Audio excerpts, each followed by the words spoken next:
आपकी बहनों को खुद ही निकलना पड़ा अपने भाई के लिए। और मैं दो स्टेटमेंट्स आपको याद दिला दूं इमरान खान साहब के, क्योंकि उन दो बयानात के बगैर ये जस्टिफाई नहीं होगा। पाकिस्तान तहरीक इंसाफ जो मरूसी सियासत के इंतहाई खिलाफ है, और ये जमात जब बनी तो इसके सबसे बड़े नारों में से एक नारा था कि मरूसी सियासत नहीं होगी।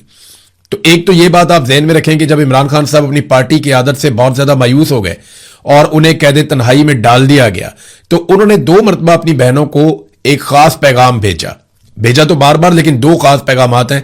एक, इमरान खान साहब ने कहा कि मेरी बहनों को कहो कि जितनी जल्दी हो सके मुझे आकर मिले। ये वो आखिरी पैगाम है जो बाहर आया इमरान खान साहब की जुबानी, और ये मैंने रिपोर्ट किया था और उसके बाद इसकी तस्दीक भी हो गई। दूसरा एक पैगाम इमरान खान साहब ने अपनी बहनों के लिए भिजवाया था जेल में से, जब उनकी मुलाकातें बंद होने के करीब पहुंच गई थी। तो इमरान खान साहब ने कहा था कि मेरी बहनों से कहो कि मेरे लिए आवाज उठाएं, क्योंकि उन्हें इस बात की समझ आ गई थी कि पॉलिटिकल लोगों को मिलिट्री एस्टेब्लिशमेंट ने बहुत हद तक दबा दिया है, और अब किसी भी लेवल तक अगर कोई जाएगा इमरान खान साहब के लिए तो वो या पाकिस्तान के अवाम है या इमरान खान साहब की बहनें। तो उन्होंने दो मरतबा अपनी बहनों को यह पैगाम भेजा, और उनकी बहनें बार बार अडयाला जेल के बाहर आती रहीं। उन्होंने सारी कोशिश की, बार बार पॉलिटिकल पार्टी को बुलाती रहीं। जिन लोगों ने इमरान खान के नाम के ऊपर वोट लिए और वो इक्तदार के मजे ले रहे हैं, उन तमाम लोगों को इमरान खान की बहनों ने बार बार मुलाकात करके मिन्नत की, तरले किए, उनको समझाया, उनको बार बार बताया, उनका फर्ज याद दिलाया, इमरान खान के पैगामात उनको बार बार पढ़ के सुनाए, लेकिन उन्होंने हिम्मत नहीं की, वो लोग निकले नहीं। तो बिलाखिर इन खवातीन को अब खुद निकलना पड़ रहा है। अलीमा खानम साहबा पहुंची खैबर पख्तूनख्वा में, और यहां से उन्होंने आगाज किया है। अकराम के इलाके में हजारों लोगों ने उनका इस्तकबाल किया। तेमरगढ़ा में गई, वहां पे भी बहुत जबरदस्त उनका जो इस्तकबाल है वो हुआ है। अब वो चित्राल की तरफ जा रही है, वहां पे वो एक तहरीक चलाएंगी। खैबर पख्तूनख्वा से वो तहरीक चलाती हुई बज़ाहिर ऐसे दिखाई देता है कि फिर वो पंजाब में जाएंगी, वहां पे तहरीक चलाएंगी। और कोशिश ये है अलीमा खानम की, ये तीनों बहनें मिलकर इस तरह का एक मोमेंटम बिल्ड करें कि दबाव डाला जा सके मौजूदा हुक्मरानों के ऊपर। अब सियासी लोग कर दे ही रहे। पहले आप सुन लें कि अलीमा खानम ने कहा क्या।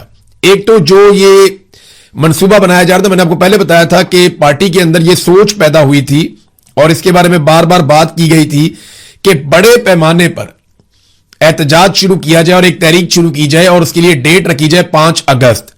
लेकिन फिर मैंने आपको बताया कि मिलिट्री एस्टेब्लिशमेंट बीच में पड़ गई, और उन्होंने पाकिस्तान तहरीक इंसाफ को कहा कि आप इसकी कॉल देंगे आखिरी हफ्ते में, आखिरी 2 हफ्तों में आप कॉल देंगे, 1 या 2 हफ्ते में, यानी जुलाई के आखिरी 10 दिनों में आप कॉल दे सकते हैं। और फिर 5 अगस्त को जो आपका एहतजाज होगा वो सिर्फ 1 दिन का होगा, इससे ज्यादा आपने एहतजाज नहीं करना। तो अलीमा खानम ने उसको मुस्तरद कर दिया। उन्होंने कहा जी ये क्या बात हुई कि 1 दिन के लिए इमरान खान के लिए। उन्होंने कहा जी अब हम मुस्तकिल दबाव डालेंगे, और दबाव के नतीजे में इमरान खान साहब का ना सिर्फ आंख का इलाज करवाएंगे बल्कि उनके हकूक भी उन्हें लेकर देंगे। जो जाली केसेस है, इमरान खान साहब जेल में बंद है, उनको आजादी मिलनी चाहिए, सादी सादी बात है। पहले सुने अलीमा खानम ने क्या कहा और फिर रद्द-ए-अमल किस तरह का आ रहा है। उन्होंने कहा इमरान खान की आंख जानबूझकर जाया की गई है। क्या ये पाकिस्तान में इमरान खान की आंख का इलाज भी नहीं करवा सकते? ये इतने कमीने हैं। इमरान खान कहते थे दुश्मन हो और कमीना ना हो, लेकिन ये दुश्मन भी है और कमीना भी है। उन्होंने जानबूझकर कैद तन्हाई में रखा हुआ है। फैमिली की अव्वलीन तरजीह इमरान खान का इलाज है। इमरान खान ने कहा हुआ है कि जिद्दोजहद इबादत है, इस जुल्म के खिलाफ खड़े होना है। इमरान खान को 8 महीनों से कैद तन्हाई में रखा हुआ है। इमरान खान कैद तन्हाई में है क्योंकि ये इमरान खान से खौफ खाते हैं। इमरान खान से ये खौफ इसलिए खाते हैं क्योंकि इमरान खान अवाम की आवाज है। वक्त आ गया है कि अब जब हम निकलेंगे तो वापस घरों को नहीं आएंगे। अडयाला में जा जाकर पंजाब के लोगों का खौफ भी खत्म हो गया है। खैबर पख्तूनख्वा पहले जिम्मेदारी लेगा और फिर पंजाब भी उसके साथ निकलेगा। इमरान खान ने कभी नहीं कहा कि मेरे लिए भीख मांगो। इमरान खान ने हमेशा यही कहा कि मैं जेल में मर जाऊंगा लेकिन यजीद के सामने सर नहीं झुकाऊंगा। इमरान खान के लिए दबाव बढ़ाना होगा। तहरीक का मकसद दबाव बढ़ाना है। जब हम सुनते हैं कि बातचीत हो रही है, ये लोग भीख मांग रहे हैं, किस चीज की भीख मांग रहे हैं, किस चीज की बातचीत कर रहे हो? 80% पाकिस्तानी इमरान खान के साथ खड़े हैं। पहले अपनी ताकत तो दिखाओ, फिर बातचीत करना। बातचीत ताकत की पोजीशन से करो। यह बात बिल्कुल ठीक है। देखिए, जब आपके साथ इतनी बड़ी पॉलिटिकल पार्टी है, इतनी बड़ी तादाद में आपके साथ पब्लिक है, तो आपकी पोजीशन हमेशा बेहतर होती है। एक बात मरियम नवाज ने कही थी, नवाज शरीफ भी ये बात कहते थे कि पहले मुजामत होगी तो फिर मफामत होगी। जब आप ताकत की पोजीशन में बैठते हैं बात करने के लिए, जैसे ईरान बातचीत करने के लिए बैठा तो टेबल पे उसने बहुत कुछ हासिल किया। कमजोरों के साथ तो कोई बातचीत भी नहीं करता, हासिल क्या करना है। इमरान खान ने 1 साल कबल कहा था कि खैबर पख्तूनख्वा में अपनी तंजीम को मजबूत करो। सुहेल अफरीदी को स्ट्रीट मूवमेंट का कहा था। वक्त आ गया है, तहरीक को आगे बढ़ाओ, तंजीम मजबूत करो, सब कारकुनान अपने एमएनएज एमपीएस पर दबाव बढ़ाएं। हुकूमत पाकिस्तान कोलैप्स कर चुकी है। यह वो बात है जो मैं कई दिनों से आपको बता रहा हूं कि ये मुकम्मल तौर पे कोलैप्स कर गए। आसिम मुनीर साहब के हाथ पांव फूले हुए हैं, उनका रजीम मुकम्मल तौर पे नाकाम हो चुका है। अब वो ये सोच रहे हैं कि मलबा डालना किस पर है। मलबा डालने के लिए उन्हें मिल कोई नहीं रहा, और पाकिस्तान तहरीक इंसाफ ने कोई बहुत बड़ा एहतजाज इस्लामाबाद की जानिब गुज़िश्ता 1.5-2 साल में किया भी नहीं है, तो ये मलबा भी किसी पे नहीं डाल सकते। तो इनके हाथ पांव फूले हुए, इनके हाथ में कोई चीज बाकी नहीं रह गई। अब वही बात अलीमा खानम कह रही है कि हुकूमत पाकिस्तान कोलैप्स कर चुकी है। आप पाकिस्तान में माशी, इंतजामी और अदालती हालात देख लें, अब आपको निकलना होगा। इससे पहले एमएनएज एमपीएस को जाकर कहे आप आगे बढ़े, हम कारकुनान आपके साथ हैं, आपको इमरान खान के लिए निकलना होगा। अब कारकुनान इन एमएनएज एमपीएस को चलाएंगे। एमएनएज एमपीएस को खौफ है हम निकलेंगे तो कोई हमारे साथ नहीं निकलेगा। अब कारकुनान उनको निकलने की यकीन दहानी करवाएंगे। एजेंसियां बातें फैला रही हैं कि ग्रुपिंग है, हम इसकी तरदीद करते हैं। कोई ग्रुपिंग नहीं है, आप सब लोगों ने निकलना है, आप लोग तैयारी करें। तो ये अब इमरान खान की बहनें जो हैं वो अलग अलग निकलेंगी, और वो अलग अलग जगह पे, तीनों बहनें हैं, वो 3 बहनें ज्यादा मुतहर्रिक हैं, वो निकलेंगे अलग अलग जगह पे, कारकुनों को मुतहर्रिक करेंगे पंजाब के अंदर, खैबर पख्तूनख्वा के अंदर, और वो एक फाइनल मूवमेंट की तरफ जाएंगे। स्ट्रीट मूवमेंट वो कहां गई? तो मैं आपको यह बता दूं कि इमरान खान ने जुनैद अकबर को कहा था कि आपने करनी है पार्टी की तंजीम साजी, और छोड़ दें आप बाकी सारी चीजें, और चेयरमैन पब्लिक अकाउंट्स कमेटी है वो सब आप छोड़ दें, आप पार्टी की तंजीम साजी करें। अब वहां क्या सूरत हाल है वो तो वही बता सकते हैं।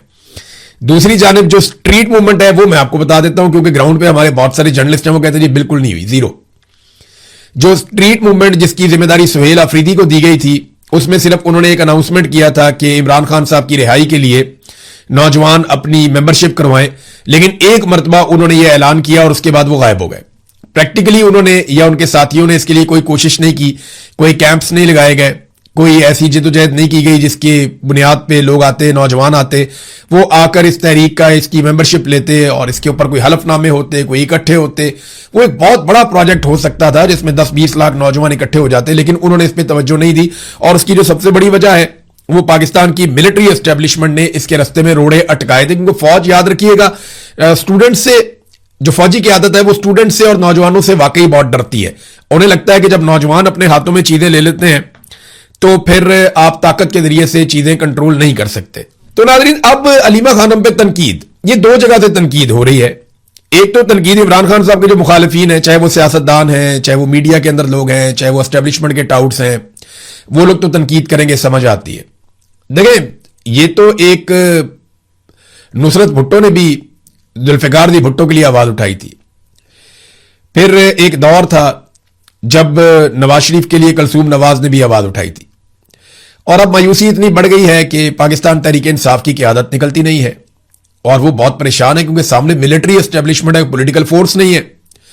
तो अब जो रिस्क इमरान खान की फैमिली ले सकती है वो कोई और नहीं लेगा उनके लिए। ये बात सबको समझ आ रही है, और ये मुतालबा बार बार किया जा रहा था कि वो खुद आकर सामने से लीड करें। तो जो इमरान खान साहब के मुखालिफिन है, जो उनसे बुग़्ज़ रखते हैं, वो तो इस पर तनकीद करेंगे ही करेंगे। लेकिन दूसरा एक ग्रुप है जो इमरान खान साहब की अपनी पार्टी में, ये वो लोग हैं जो शर्मिंदा है, कुछ कर नहीं पाए। क्योंकि ये खुद कुछ कर नहीं पाए तो ये नहीं चाहते कि कोई और कुछ करे। और थोड़े से ऐसे भी हैं जो दोनों तरफ खेलते हैं, यानी मिलिट्री एस्टेब्लिशमेंट उन्हें कहती है कि आप ये एक स्टेटमेंट दे दें ताकि तनाज़ा पैदा हो जाए, तो वो एक स्टेटमेंट दे देते हैं और कोई ऐसी बात नहीं है। लेकिन क्या इससे तहरीक रुकेगी? देखें, अगर अलीमा खानम को गिरफ्तार ना किया तो जितना मेरा पॉलिटिकल एक्सपीरियंस है, मैं आपको एक चीज तो कंफर्म बता देता हूं, अगर अलीमा खानम को या इमरान खान की बहनों को गिरफ्तार ना किया गया मिलिट्री एस्टेब्लिशमेंट की जानिब से, तो यह तहरीक बहुत बड़ी हो जाएगी और आप आने वाले दिनों में बहुत बड़े बड़े जलसे और जुलूस और इज्तिमाअत आप देखेंगे। पाकिस्तान तहरीक इंसाफ अपनी पूरी ताकत लगा के अगर मुखालफत भी करना चाहती है ना, तो वो करके देख ले। ये गंडापुर, सुहेल अफरीदी, जुनैद अकबर साहब, अगर ये सारे मुखालिफ भी हो जाए, अव्वल तो नहीं है, लेकिन अगर ये सारे मुखालिफ भी हो जाए ना अलीमा खानम के और इमरान खान की बहनों के, इसके बावजूद वो इतने बड़े बड़े इज्तिमात कर देंगे कि ये सर पकड़ के बैठ जाएंगे सारे। ये मुझे आइडिया है, क्योंकि पब्लिक उनके साथ खड़ी होगी। वो इस वक्त इमरान खान का मौक़िफ़ भी खुलकर बयान कर रही है और वो इमरान खान के हक के अंदर सबसे अगली सफ के अंदर खड़ी हुई है। तो यही वजह है कि लोग उनके साथ खड़ेंगे। लोगों को सरोकार जो है वो इमरान खान से है, लोग बाकियों को नहीं जानते। तो कुछ लोग कह रहे थे जी यहां पे मरूसियत नहीं है, पाकिस्तान तहरीके इंसाफ में फैमिली पॉलिटिक्स की कोई जगह नहीं है। तो देखे, गंडापुरों के ऊपर तो कभी बात नहीं की गई, वो भी तीनों भाई पॉलिटिक्स के अंदर हैं। फिर इसी तरह जो है वो खटक के ऊपर कभी बात नहीं की गई, शाह महमूद कुरैशी के खानदान पे कभी बात नहीं की गई, चौधरी खानदान पे बात नहीं की गई। तो ये हलीमा खानम कोई इलेक्शन लड़ने नहीं आ रही, ना इसने सेनेटर बनना है, ना वजीर बनना है, ना कुछ और बनना है, ना इनके बच्चों ने पॉलिटिक्स करनी है। ये सिर्फ अपने भाई के लिए आ रहे हैं। और इमरान खान कभी इनको पॉलिटिक्स में आने भी नहीं देगा। जब इमरान खान वज़ीर आज़म पाकिस्तान था तब उसने इनमें से किसी को कुछ नहीं दिया। नवाज शरीफ ने तो पूरा टब्बर लगाया हुआ है ना, रिश्तेदार, रिश्तेदारों के रिश्तेदार, आगे से उनके रिश्तेदार, ये जनाब फलाना है, इसको भी अंदर करो, इसको भी लगाओ, इसको भी लगाओ। उन्होंने पूरा का पूरा खानदान टब्बर मियां नवाज शरीफ ने पॉलिटिक्स के अंदर झोंक दिया अपना, सबको लगाया हुआ है। उधर सरदारी है, वो भी यही करते हैं, दूर करीब के सारे रिश्तेदार पॉलिटिक्स कर रहे हैं। लेकिन इमरान खान ने ऐसा नहीं होने दिया। उन्होंने अपने रिश्तेदारों को, गो कि उन्होंने बहुत स्ट्रगल भी की कुछ लोगों ने, लेकिन उन्होंने नहीं। मैं जाती तौर पे समझता हूं कि हसन न्याजी की ये अब उसका हक बन गया है, यानी ये उसकी रिस्पॉन्सिबिलिटी भी बन गई है। जितनी उसने कुर्बानी दे दी है, जितनी उसने मार खा लिया हसन न्याजी ने, अब उसकी जिम्मेदारी है कि वो पॉलिटिक्स को ना छोड़े। अगर वो पॉलिटिक्स को छोड़ेगा तो वो बहुत बड़ी ज्यादती करेगा कि इतनी मार खाने के बावजूद, इतनी तकलीफें बर्दाश्त करने के बावजूद, पाकिस्तानियों के लिए इतनी आवाज उठाने के बावजूद, जब वो एक जगह पहुंच गया और वहां से अगर वो पीछे हटता है तो वो ज्यादती करेगा। अब मौरूसियत पीछे रह गई। उस आदमी ने जितनी मार खाई है, इतनी मार तो इन जितने लीडरान इस वक्त पाकिस्तान में मौजूद है, इतनी किसी ने भी नहीं खाई। वो फौज के पास कैद तन्हाई में रहा लंबे अरसे तक, उसको फौजी अदालत से सजा दिलवाई गई।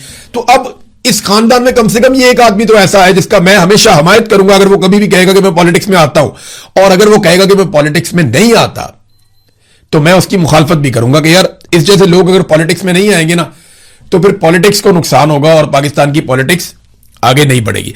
नाज़रीन, फजलुर रहमान साहब को मैं नॉर्मली अपने वीलॉग के आखिर में बताता होता हूं, लेकिन उन्होंने एक स्टेटमेंट ऐसा दे दिया तकरीर करते हुए, उसमें 3 चीजें बड़ी अहम है और मैं आपके सामने रखना चाहता हूं और ये इंकशाफात आप समझ लें। एक तो फजलुर रहमान ने कहा कि बलूचिस्तान में बगावत पहले बलोच इलाकों तक महदूद थी और अब पश्तून इलाके भी खून से नहला दिए गए और इसके लिए उन्होंने जिम्मेदार करार दिया पाकिस्तान की मिलिट्री एस्टेब्लिशमेंट को। उन्होंने कहा कि अब वहां से 50 लाशें आ रही हैं जो पश्तून इलाके हैं और वहां पे बगावत पहुंच गई है। कोई रियासती रिट बाकी नहीं है, बच्चे स्कूल नहीं जा सकते, मगरिब के बाद पुलिस बाहर नहीं निकल सकती। ये हालात बलूचिस्तान में और खैबर पख्तूनख्वा में दोनों जगहों पे है, लेकिन बलूचिस्तान का तो बेड़े ही गर्क हो गया।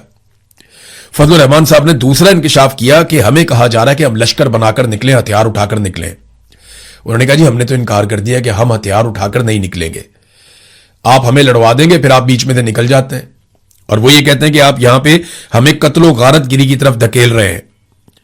हमने कोई लश्कर नहीं बनाना, हमें कोई किसी किस्म की लड़ाई के अंदर आप ना धकेलें।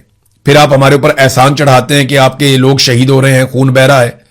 भई आप इसके लिए पेटी बांधते हैं, तनख्वाह लेते हैं, हम आपको अपने खून पसीने की कमाई से टैक्स देते हैं और उसमें से आप तनख्वाह लेते हैं। तो आपको जिस काम के लिए तनख्वाह दी जाती है आप वो काम करें, अपने खून का एहसान हमारे ऊपर मत डालो। ये फजलुर रहमान साहब ने कहा क्लियर अल्फाज में। ये बात अगर कोई पाकिस्तान तहरीके इंसाफ का आदमी कहता तो उसको इंडिया का एजेंट करार दे दिया जाता, लेकिन फजलुर रहमान साहब को इतनी तो छूट है। उन्होंने बड़ी क्लियरली ये बात की कि अगर फौजी या पुलिस वाले शहीद हो रहे हैं तो भाई तुम तनख्वाह लेते हो इस काम के लिए, अपने खून पसीने के पैसे से हम तुम्हें देते हैं तनख्वाह अपनी हिफाजत के लिए, तो तुम ये ऑप्शनल तो नहीं था, तुमने खुद ही कहा था कि हमने ये नौकरी करनी है, हमें पैसे मिलने चाहिए, तो मिल रहे हैं, अब लड़ो। हमें क्यों कहते हो कि लश्कर बनाए और बना के बंदूकें उठा के असला हम इनके सामने मुकाबले में आ जाएं? आप निकल जाएंगे, हम यहां कत्लो गारतगिरी में मारे जाएंगे जैसे हमेशा होता रहा। तो फजलुर रहमान साहब ने यह बात की। और तीसरी बात जो फजलुर रहमान साहब ने की, उन्होंने कहा जी अगर इलेक्शन लड़ना है ना तो वर्दी उतारो और आ जाओ मैदान में, पता चल जाएगा कि आपको कितने लोग वोट देते हैं और कितने लोग आपको मुंतखब करते हैं। फजलुर रहमान साहब ने जरा थोड़ी सख्ती कर दी वर्दी उतारने की बात। मैं चैलेंज करता हूं कि आसिम मुनीर साहब फील्ड मार्शल भी रहे, यूनिफॉर्म भी पहने और इलेक्शन लड़े इमरान खान के मुकाबले में। इमरान खान के क्या, यास्मीन राशिद के मुकाबले में, वो भी छोड़ें आप, सरम जावेद के मुकाबले में इलेक्शन लड़े। सनम जावेद भी मेरे ख्याल में बहुत टफ हो जाएंगी। चलो कोई और सोच लें, आप लोग बता दें। Field marshal Asim Munir uniform पहन के पूरी ताकत इस्तेमाल करके एक फ्री एंड फेयर इलेक्शन लड़े, अपने सारे वसाइल इस्तेमाल करें सरकार के, लेकिन इलेक्शन का रिजल्ट पब्लिक के वोटों के जरिए आना चाहिए। हल्का भी खुद ही चुन लें, शहर भी खुद ही चुन लें। ये इलेक्शन नहीं, एक इलेक्शन नहीं जीत सकते। वो फजल रहमान साहब ठीक कह रहे हैं कि वर्दी उतार के लड़ो, लेकिन मैं तो कहता हूं वर्दी पहन के भी नहीं लड़ सकते। ये सिर्फ बंद कमरों में बैठ के इलेक्शन चोरी कर सकते हैं और कुछ नहीं कर सकते। खैबर पख्तूनख्वा में बहुत सारे ऑपरेशंस की इत्तलात आ रही हैं। इसके बारे में खैबर पख्तूनख्वा की हुकूमत ने एक तरदीद जारी की है और पीटीआई खैबर पख्तूनख्वा ने इसको शाया किया है। वो ये कहते हैं कि किसी नए फौजी ऑपरेशन की मंजूरी नहीं दी गई, सोशल मीडिया के दावे बेबुनियाद हैं। बजट की मद में मुख्तस फंड हंगामी सूरत हाल, कुदरती आफात, नकल मकानी और रिलीफ समेत मुख्तलिफ इंतजाम के लिए होते हैं। उन्हें किसी नए ऑपरेशन से जोड़ना हकायक के मुनाफी है। वो ये कहते हैं जनाब हम कोई किसी किस्म का कोई ऑपरेशन नया नहीं होने दे रहे। मेरा एक सादा सवाल है कि एक कानून है खैबर पख्तूनख्वा में, action in aid civil power, जिसके तहत फौज मिलिट्री ऑपरेशन करती है खैबर पख्तूनख्वा में। ये इजाफी इख्तियारात हैं जो पाकिस्तान की फौज को खैबर पख्तूनख्वा में दिए गए, बाकी सूबों में नहीं है। मेरा सवाल यह है कि सुहेल अफरीदी की हुकूमत ने आते ही अनाउंस किया था कि हम ये कानून खत्म कर देंगे। इस कानून को खत्म करने के लिए उन्होंने अभी तक क्या किया? देखिए, अदालत के अंदर तो इनके पास बहाना है ना कि हम जाते हैं, अदालत हमारी रिट वापस नहीं ले रही, हमने अपील की हुई थी, वो अदालत हमारी अपील वापस नहीं ले रही। वह 100 रास्ते और हैं। आप चुप करके बैठ जाएं, अदालत भी चुप करके बैठ जाए, तो आप मिलजुल के मैच खेलते रहें, तो वो तो एक अलग बात है। लेकिन आपके पास 2/3 अक्सरियत है खैबर पख्तूनख्वा में, आप जब चाहें इस कानून को दोबारा कानून साजी से खत्म कर सकते हैं। लेकिन आपने अभी तक action in aid civil power कानून को खत्म नहीं किया, जिसके तहत यहां फौज ऑपरेशंस करती है खैबर पख्तूनख्वा में। ये इजाफी इख्तियारात हैं जो फौज को दिए गए। तो दावे इन्होंने बहुत बड़े बड़े किए थे, लेकिन काम इन्होंने कुछ भी नहीं किया। हमारे ऊपर ना ये बहुत बड़ा बोझ बन गया, ये ऑपरेशन, ये हर चीज को डंडे के साथ संभालते हैं। मैं आपको एक और चीज बताता हूं, मैंने आपको पिछले दिनों बताया भी था, लेकिन कुछ तफसीलात मैं आपके लिए लेकर आया हूं। ये एक पाकिस्तान के अंदर प्रोजेक्ट है बहुत बड़ा, आपके बिजली के बिल के अंदर आता है नीलम झेलम सरचार्ज। अब ये Neelum Jhelum hydro power project है, इसके जो सरबराह हैं वो भी एक lieutenant general retire Mohammad Saeed साहब है।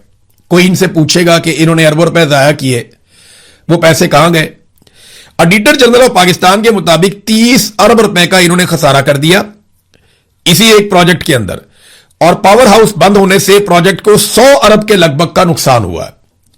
यानी आप अंदाजा करें कि 100 अरब से जायद का इन्होंने नुकसान कर दिया पाकिस्तान का। लेकिन क्योंकि ये एक lieutenant general retire Mohammad Saeed साहब हैं, इसलिए इनसे पूछ कोई नहीं रहा। इसका एक हेडरेस और एक टेल रेस है। ये एक टनल है, टनल का एक हेड है, एक टेल है, ये दोनों जगह से गिरी है। आप अंदाजा करें कि कैसा शाहकार इन्होंने तामीर किया, क्योंकि पाकिस्तान की फौज ज्यादातर ये काम करती है और डिजाइन भी ये लोग खुद ही करवाते हैं। तो इस किस्म का डिजाइन किया गया, इस तरीके से बिजली बनाने की कोशिश की गई कि इसकी टेल भी गिर गई और इसका हेड भी गिर गया। जुलाई 2022 में इसका टेल रेस टनल जो है वो गिर गई और पैदावार अगस्त 2023 तक बंद रही, यानी 13 महीने तक पैदावार बंद रही। बहुत नुकसान हुआ। उसके बाद जनाब उसको सेट किया तो 1 मई 2024 को इसकी हेडरेस्ट टनल है वो गिर गई और पावर हाउस बंद हो गया फिर दोबारा से। अब लगातार नुकसान हो रहा है। इसके अलावा इस प्रोजेक्ट को 2028 तक के लिए बंद कर दिया गया, और जब इसको बंद किया है तो तनख्वाहें तो लोग लेते रहेंगे, वो तो मौजें करते रहेंगे, लेकिन प्रोजेक्ट बंद होने की वजह से इसकी जो कॉस्ट है वो कई गुना बढ़ जाएगी और पाकिस्तानियों को मजीद पैसे पड़ जाएंगे। ये नाजरीन पाकिस्तान के हालात है। हमारे पानियों पे इंडिया डैम बनाता जा रहा है, बिजली बनाता जा रहा है, किसानों को उसने मुफ्त बिजली देना शुरू कर दी है। वो कई सूबों के अंदर वो छोटे इस्तेमाल करने वाले लोगों को, सारिफीन को मुफ्त बिजली दे रहा है इंडिया। वो तरक्की करता जा रहा है, आगे बढ़ता जा रहा है हमारे पानी के बलबूते के ऊपर। और हम क्या कर रहे हैं? हम अपने ही पानी से बनने वाले मंसूबे रोक रहे हैं, बंद कर रहे हैं। वो इसलिए कि हमने आईपीपी को इजाफी पेमेंट्स, जिसे आप कहते हैं कैपेसिटी पेमेंट्स, वो हमने आईपीपी को देनी है ताकि आईपीपी का पेट भरे और कमीशन बड़े बड़े ताकतवर लोगों के, जो मिलिट्री एस्टेब्लिशमेंट में और जो पाकिस्तान के अंदर पॉलिटिकल एलीट है, उनकी जेब में जा सके। वो पैसा बनाने पे धड़ाधड़ लगे हुए हैं। इंडिया अपनी आवाम का सोच रहा है और हमारे लोग किसका सोच रहे हैं? अपना और अपनी नस्लों को और अपनी जेबें भरने का सोच रहे हैं। एक स्टेटमेंट मैं आपको दिखाता हूं, ये ढीठ कितने हैं लोग, आप ये देखें। ये सईद मेहदी साहब है, नवाज शरीफ साहब के बड़े करीबी दोस्त हैं, बहुत बड़े ब्यूरोक्रेट हैं। इनका एक इंटरव्यू किया, और इंटरव्यू किया जनाब एजाज सैयद साहब ने। उन्होंने सवाल पूछ लिया कि जनाब आपका दामाद सिकंदर सुल्तान राजा इनका दामाद है, जो चीफ इलेक्शन कमिश्नर है, जिसने पूरे पाकिस्तान का इलेक्शन चोरी किया, और आपका बेटा फेडरल सेक्रेटरी है, आपकी बेटी जो है वो भी एक बड़ी जबरदस्त जगह के ऊपर ब्यूरोक्रेट है। बेटी को तो मौजें ही लगी हुई हैं, जो सिकंदर सुल्तान राजा की बीवी है। वो तफसीलात किसी दिन मैं आपके सामने रखूंगा, आप हैरान हो जाएंगे। तो उससे पूछा कि जनाब आपका बेटा, दामाद, बेटी सारे ब्यूरोक्रेसी में इतनी आला जगहों पे लगे हुए हैं, कोई नसीहत ही कर दें। अच्छा, ये सारे ही जो लगे हुए हैं ना, वो लगे ही हुए हैं, तबाहियां फेर दी हैं। जो सिकंदर सुल्तान राजा ने कर दिया, जो इनकी बेटी ने कर दिया, बर्बादियां फेर दी इन्होंने। अब वो मशवरा क्या दे रहा है? वो ये कह रहा है कि अपना काम सही तरीके से ईमानदारी से करें, सोच समझ कर करें, इतनी हिम्मत पैदा करें कि आप गलत काम से इनकार कर सकें। हो सकता है कि इसका आपको नुकसान हो, मगर जब तक ऐसा नहीं होगा हमारी ब्यूरोक्रेसी ठीक नहीं होगी। और फिटे मुंह भाई, यानी आप सिकंदर सुल्तान राजा के आप ससुर हैं, और आप कह रहे हैं अपना काम ईमानदारी से करें। कोई गलत काम करने का कहे तो इसको इनकार कर दें। यह आदमी खुद चलकर चला गया था, इलेक्शन कमीशन के दफ्तर से निकला था रात के वक्त बगैर सिक्योरिटी के, और जब ये वापस आया तो फॉर्म 47 साथ लेकर आया था। फिर जो पाकिस्तानियों के साथ हुआ वो पूरे पाकिस्तान ने देखा। तुम्हारे खानदान ने पूरे पाकिस्तान को निचोड़ के रख दिया। पूरे पाकिस्तान का आज तक का सबसे बड़ी डकैती तुम्हारे खानदान ने मारी, और तुम यहां बैठ के भाषण दे रहे हो कौम को। यही तरीकाकार है पाकिस्तान में। ये भाषण देते हैं, बाहर निकल के जनाब ये करो ये करो ये करो, दूसरों को नसीहत करते हैं और खुद अंदर से दाव लगाते हैं। इसी वजह से आगे नहीं, इनकी शक्लें पहचाने। पाकिस्तानियों को चाहिए इनको पहचाने और इनको इनकी औकात बताएं। अब तक के लिए इतने, अपना ख्याल रखिएगा, अपने इस चैनल का भी। अल्लाह हाफिज।